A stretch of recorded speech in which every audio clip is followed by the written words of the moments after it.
ఆ రకంగా చేయాల్సినటువంటి అవసరం ఉండే నా దగ్గర కూడా అది చేయలేదు. కానీ మహబూబ్ నగర్ పార్లమెంటులో మాత్రం నా university, Osmania university, Kakatiya university, అదేవిధంగా రకరకాల సంఘాలను అక్కడికి తీసుకెళ్ళి గెలుపొందిండు. గెలుపు నాదే అని క్లెయిమ్ చేసుకున్నా ప్రజలు ఏమనలేదు. కానీ అదే పని నాతో కొంత ఒక 10% కూడా నాగర్ కర్నూల్లో ఎఫర్ట్ పెట్టి ఉంటే 31 సంవత్సరాల వయసులోనే పార్లమెంటులో అడుగుపెట్టే అవకాశం ఉన్నది. కానీ బాధపడకుండా పని చేసుకుంటూ పోతే 2014 ఎన్నికలు వస్తే మళ్ళా కూడా పెద్దలు రాములు గారు ఒక పార్టీలో మంచి నిబద్ధతతో పనిచేస్తున్నారు. పోటీ వీళ్ళకే పెట్టాలి. గువ్వల బాలరాజ్ టికెట్ ఇవ్వమని పాపం వారిని మోసం చేసి పార్టీలోకి తీసుకొచ్చిండ్రు. ఎంపీ చేసినామని మాట్లాడవచ్చు వారి గురించి కూడా. వారికి క్రెడిబిలిటీ లేకుండా, నాకు క్రెడిబిలిటీ లేకుండా మేము ప్రజా జీవితంలో కొనసాగడం లేదు. మాకు ఎంతో కొంత క్రెడిబిలిటీ ఉంది, హార్డ్ వర్క్ చేసే స్వభావం ఉంది. కాబట్టి మేము గెలిచి 2014-18లో గెలిచినాం. కానీ 2023లో ఓడిపోయిన వెంటనే గువ్వల బాలరాజ్కి అహంకారం ఎక్కువ, గువ్వల బాలరాజ్కు కోపం ఎక్కువ, అందుకే ఓడిపోయింది అన్నారు. మళ్ళీ సార్ మీరు ఎట్లా ఓడిపోయినరు? 30 మందిని మార్చింటే చాలు, మళ్ళీ అధికారం మాదే వచ్చేది. కానీ వీళ్ళకి అవకాశం ఇచ్చినామన్నారు. అంత త్యాగం ఎందుకు నాయన? మళ్ళీ మీ ఓటమికి కారణాలేంది? అవకాశం ఇచ్చిన భిక్ష అని మాట్లాడుతున్నారు. టీఆర్ఎస్ ఎల్పీలో చర్చించేటప్పుడు ఒక విషయం ప్రస్తావనకు వచ్చింది. దళితుని సీఎం చేస్తాన్నాడు, దీని గురించి ఏందని చెవులు కొరుక్కుంటుంటే నేను లేచి ఒకటే మాట మాట్లాడినా. మనం చదువుకున్నాము, ప్రజల చేత ఎన్నికైనాము, తెలంగాణ రాష్ట్ర కాంక్ష దృఢంగా ఉన్నది. వచ్చిన తెలంగాణను నవ్వెటోడి ముంగట జారి పడ్డట్టుగా ఉండొద్దు అంటే అపారమైనటువంటి అనుభవం ఉంది. తెలంగాణ రాష్ట్ర సాధన ఉద్యమానికి నాయకత్వం వహించిండ్రు. కేసీఆర్ గారు ఎన్నికల బహిరంగ సభల్లో ఎక్కడ కూడా ప్రస్తావన అదే వారు చేసినటువంటి మేనిఫెస్టోలో లేదు, లేదంటే ప్రసంగాల్లో ఎన్నికల టైంలో లేదు, మిగతా సందర్భాల్లో అది వేరు మాట.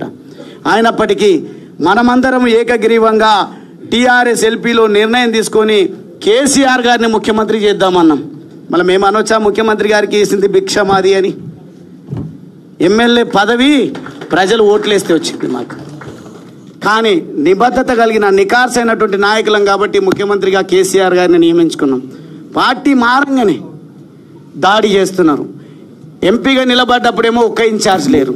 గువ్వల బాలరాజ్ పార్టీ మారుతున్నాడు అని తెలిసిన వెంటనే మొత్తం మోహరించారు వాళ్ళకు ఉన్నటువంటి పనికి రాని బలగాలను. వాళ్ళు వచ్చి మాట్లాడుతున్నారు, ఆపత్కాలంలో ఎంబడి ఉండాలి. ఆయన చాలా గొప్ప పని చేసి వచ్చిండు ఒక ఆయన మాట్లాడుతున్న ఆపత్కాలంలో కేసీఆర్ గారిని కాపాడుకోవాలి. నేను కాపాడదలుచుకున్నది, నేను త్యాగం చేయదలుచుకున్నది నా పేద వర్గాల కోసం. నా పేద వర్గాలను ఎవరైతే కాపాడుతారో వాళ్ళకు జతగట్టి నా జీవిత కాలం పనిచేయాలని నిర్ధారించుకొని వచ్చిన ఒక ఆషామాషి నిర్ణయం కాదు బీజేపీలోకి రావడానికి. అది నా సొంత నిర్ణయం కాదు. ప్రజల ఆలోచనలు చాలా దృఢంగా ఉన్నాయి. ప్రజలందరూ కూడా మోడీ గారి నాయకత్వాన్ని విశ్వసిస్తూ ఉన్నారు. మోడీ గారు యుద్ధం చేసి యుద్ధం ఎందుకు ఎట్లా ముగించిందో తెలియకుండా యుద్ధాన్ని మధ్యలోనే వదిలేసింది అంటున్నారు. మీకు ఎకానమీ గురించి తెలియదు, దేశ రక్షణ విషయంలో బాధ్యత కలిగిన ప్రభుత్వం ఏ రకంగా వ్యవహరించాలో తెలియదు, ఆ ఆపరేషన్ ఎట్లా ముగించినరో తెలియదు, ఎంత గొప్ప హెచ్చరిక ప్రపంచానికి మోడీ గారు చేసిందో తెలియదు. కానీ ఆపరేషన్ సింధూర్ విఫలమైందని విఫల మాటలు, విఫల ప్రయత్నాలు, మాకేమైనా ప్రజలు ఓట్లేస్తారనే పద్ధతిలోన డైరెక్ట్గా మోడీ గారిని ఎక్కుపెట్టి మాట్లాడుతున్నారు. మీ స్థాయి అది కాదు. వాస్తవంగా ఈరోజు నేను కొన్ని విమర్శలు నా పైన చేస్తే నేను కూడా చేయడం జరిగింది. చేసినప్పుడు బచ్చాగాడు ఎవడో మాట్లాడుతున్నాడని, నాకంటే 6 నెలల్లో సంవత్సరమో వయసు పెద్ద కేటీఆర్ గారిది, నన్ను బచ్చాగాడు అంటున్నారు. మీరు మొదటిసారి గెలుపొందింది మీ మొత్తం శక్తిని ఖర్చు పెట్టి గెలిస్తే 300-200 ఓట్లతోనో శాసనసభ్యుడిగా ఎన్నికైనరు. ఒక వలస కూలి బిడ్డనైనా నేను పార్లమెంట్ అభ్యర్థిగా నిలబడితే ఒక్కరు కూడా పని చేయకుండా ప్రజల గుండెల్లో ఉన్నటువంటి తెలంగాణ వాదం, ప్రజల గుండెల్లో ఉన్నటువంటి పేదవాడి పైన ప్రేమ, కులం చూడలేదు, మతం చూడలేదు, నాకు అద్భుతమైన ఓట్లు వేస్తే కొన్ని ఓట్లతో త్రుటిలో ఓటమి పాలు కావడం జరిగింది. ఆ ఓటమితో కుంగిపోలే. కానీ ఈరోజు మీరేం చేస్తున్నారు? ఒక్కసారి ఓడిపోగానే అసహనంతోన ఎవరిని పడితే వాళ్ళని ఇష్టం వచ్చినట్టు మీరు మాట్లాడాల్సింది, మీరు ధర్నాలు చేయాల్సింది, మీ మీటింగ్లు పెట్టాల్సింది.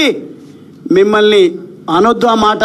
మళ్ళీ నేను కూడా అదే కేటగిరీకి చెందినటువంటి వాడిని అయితే మిమ్మల్ని పక్కన పెట్టి కారణాలు ఏవైనా ఉండొచ్చు.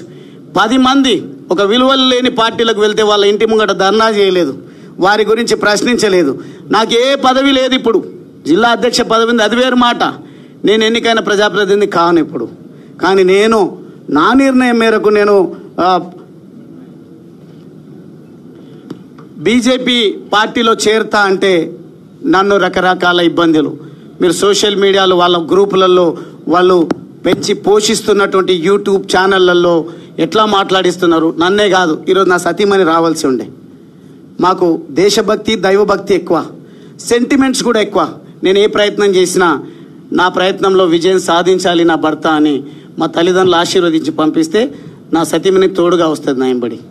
కానీ ఆమె పైన నోటికొచ్చినటువంటి పదజాలంతో ఇష్టారీతిలో మమ్మల్ని కుంగిపోయే విధంగా మీరు ఏదైతే మెసేజెస్ పోస్టులు పెడుతున్నారో దయచేసి ఆపండి. ఆపకపోతే చట్టపరంగా చట్టం తన పని తాను చేసుకు వెళ్ళే విధంగా మేము కోర్టులను సంప్రదిస్తాం, రకరకాల వేదికలను సంప్రదిస్తాం. వినకపోతే ఇక్కడున్నటువంటి దమ్మున్నటువంటి కార్యకర్తలు, నాయకులు, నా అక్క చెల్లెల అండతో మీకు ఏ రకంగా బుద్ధి చెప్పాలో చెప్తామని ఈ సందర్భంగా తెలియజేస్తూ, నా చేరిక విషయం కానీ నా పార్టీ మార్పు విషయం కానీ దయచేసి పెద్దగా మాట్లాడాల్సిన అవసరం లేదు మీకు. ఎందుకంటే మీకు కావాల్సింది అధికారము, అదేవిధంగా కాంగ్రెస్ కావాల్సింది రెన్యువల్ జరగాలన్నా, మీరు తిరిగి ఎన్నికలకు రావాలన్నా పోటీపడి భాషల్లో మీరు పోటీపడి యాసల్లో పోటీపడి ప్రజలను మభ్యపెట్టడం కాదు. కేసీఆర్ గారు చెప్పిన మాట, గెలవాల్సింది మీరు, మీ నాన్న లేకుంటే ఇంకొకరు కాదు. గెలవాల్సింది పెద్దలు కేసీఆర్ గారు చెప్పినట్టుగా ప్రజలు గెలవాలి. రాజకీయాల్లో పార్టీల గెలుపు ముఖ్యం కాదు. ఎవరైనా గెలవని, గెలిచిన వాళ్ళ బాధ్యత ప్రజలకు ఇచ్చినటువంటి హామీలను నెరవేర్చడం. విఫలమంటే 10 సంవత్సరాలు సేవలు అందించినటువంటి పార్టీగా మీ పైన వచ్చినటువంటి విమర్శలను మీరు ఏ రకంగా ఎదుర్కొంటారో ఎదుర్కోండి. కానీ మీ దగ్గర ఏదో ఆశించి పనిచేస్తున్నటువంటి నాయకులను, మీ పైన వస్తున్నటువంటి విమర్శలను ఖండించేదానికి వాడుకోకండి. మీ ఎంబడి ఎవరైతే నడుస్తున్నారో వాళ్ళను, ఈ మీడియాను అన్నింటినీ కూడా ఉపయోగించి చివరి పౌరుడి వరకు ప్రభుత్వ ఫలాలు అందాలన్నా, చేయూతను అందాలన్నా ఏ రకమైన ప్రణాళిక పెట్టుకుంటే బాగుంటుందో చూడండి. కానీ అనవసరంగా పోటీలు పడి ప్రజా ఎజెండాను పక్కన పెట్టి స్వంత ఎజెండా కోసం దేశాన్ని, రాష్ట్రాన్ని, ప్రజలను భ్రష్టు పట్టించొద్దని కోరుకుంటూ ఈరోజు నన్ను ఇంత గొప్ప మనసుతో నన్ను పార్టీలోకి ఆహ్వానించినటువంటి పెద్దలు ప్రెసిడెంట్ అన్న రామచంద్రరావు గారితో పాటుగా ఇక్కడ ఉన్నటువంటి వేదిక పైన ఉన్నటువంటి ప్రతి ఒక్కరికి కూడా నేను 2 చేతులు జోడించి, మరీ ముఖ్యంగా పోరాటం చేయాల్సింది మనము క్షేత్రస్థాయిలో మనం ఉందాం. మనకింత పెద్ద అండ ఉంది. ఖచ్చితంగా అచ్చంపేట నుంచి మొదలు పెడదాం. కొండారెడ్డిపల్లిలో ఒక మాజీ సర్పంచ్ చనిపోయిండు అంటే ఆ అంత్యక్రియలకు నన్ను రాణిస్తలేరు, మనం అందరం వెళ్దామంటే పోనీలే అంటారు. దుందుబి వాగును దోచుకుంటున్నారు అంటే పోనీలే అంటారు. లేదంటే ఎస్ఎల్బీసీలో 8 మంది చనిపోయినారు, డెడ్ బాడీస్ 6 నెలలైనా వస్తలేవు, దాని గురించి మనం ఒక కార్యక్రమం చేసుకుందామంటే పోనీలేండి. ఈరోజు కేసీఆర్ గారిని కాపాడుకోవాల్సిన బాధ్యత మన అందరిపైన ఉంది. దీన్ని ఖండించండి, మీరు యాక్టివ్గా ఉండండి, డిబేట్లలో పాల్గొనండి, ప్రెస్ మీట్లు పెట్టండి అని మాట్లాడుతున్నారు. అది నాకు సాధ్యం కాదు. 2 సార్లు శాసనసభ్యుడైన నేను చదువుకున్న వ్యక్తిగా నా పోరాటం పేద ప్రజల అభ్యున్నతి కోసం, నా పోరాటం అంత్యోదయ అందరికి అందే విధంగా నేను ముందుకు పోతా. అది బీజేపీ పార్టీలోనే నరేంద్ర మోడీ గారి నాయకత్వంలోనే సాధ్యమవుతుందని ప్రజలు చెప్పినందుకే, నా ఆత్మీయులు చెప్పినందుకే నేను బీజేపీ పార్టీలో చేరడం జరిగింది. ఇదేదో ఆషామాషిగా ఒకరోజు అవకాశాలు రాకపోతే వచ్చింది. నాకు 4 సార్లు మంచి అవకాశం ఇచ్చారు, పర్వాలేదు, అది మీ మెహర్బానే అనుకుందాం. పోని నేను ఎంత ప్రయత్నం చేస్తే, నేను ఎంత ప్రజల్లో ఉంటే నాకు అవకాశం ఇచ్చిండ్రో నాకు తెలుసు, నా అచ్చంపేట ప్రజలకు తెలుసు, నా ఉమ్మడి మహబూబ్ నగర్ జిల్లా ప్రజలకు తెలుసు. కాబట్టి ఆ విషయాలు ఇంకోసారి చర్చించుకుందాం. కానీ ఈరోజు బీజేపీ నాయకులు, కార్యకర్తలు మనందరిపైన ఉన్నటువంటి కర్తవ్యం మోడీ గారి లక్ష్యాన్ని మనము ముందుకు తీసుకుపోవాలి. మోడీ గారి నాయకత్వాన్ని బలపరుస్తూ మనమందరం కూడా సంఘటిత శక్తిని ప్రదర్శించాలి.